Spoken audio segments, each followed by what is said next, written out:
Welcome to our video about the question of whether men are getting weaker. In this video, we'll dive deep into this topic and explore the different factors that may be contributing to this trend. It's a topic that has been the subject of much debate and controversy, and we hope to shed some light on it. So let's get started.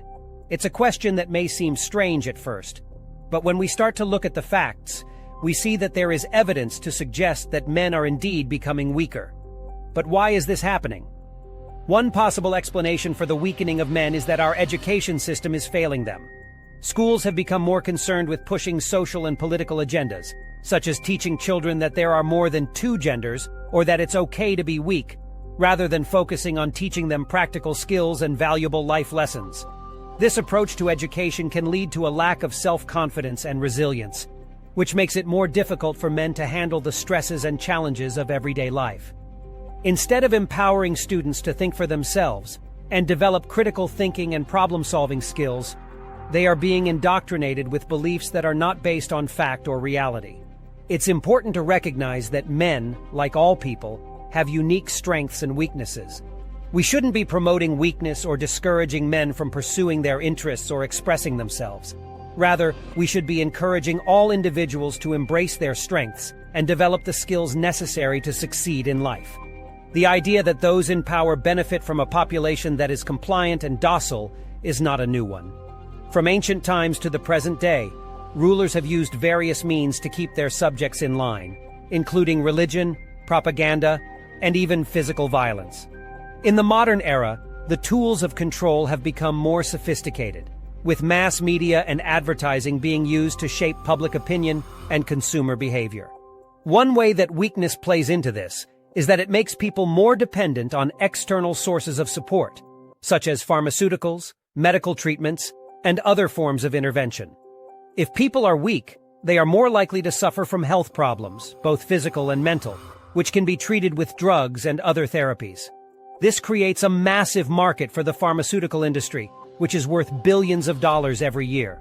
Additionally, a weak population is more likely to turn to the government for assistance, which can further reinforce the power of those in authority.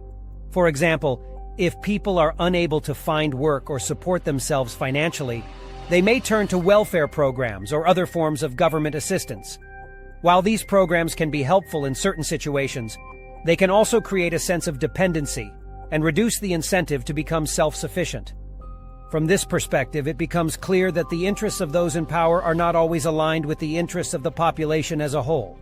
While the goal of creating a compliant and docile population may be beneficial to a few, it is ultimately detrimental to the health and well-being of society as a whole. By promoting strength, independence, and critical thinking, we can create a more vibrant and dynamic society that is better equipped to face the challenges of the modern world. In addition, the pharmaceutical industry benefits from people being sick. The more people are dependent on drugs to maintain their health, the more money the industry makes. And when people are weak and vulnerable, they are more likely to fall ill and require medication, creating a never-ending cycle of dependency on drugs and medical treatments.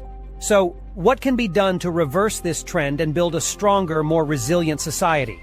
One solution is to reform our education system to focus more on developing critical thinking skills and problem-solving abilities. This can help create a more independent and self-sufficient population that is less susceptible to manipulation and control. Furthermore, we need to challenge the cultural norms and values that contribute to the weakening of men.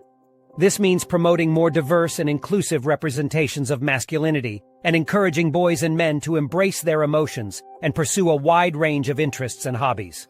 Thank you for watching this video. If you enjoyed it, please consider subscribing to our channel for more thought-provoking content.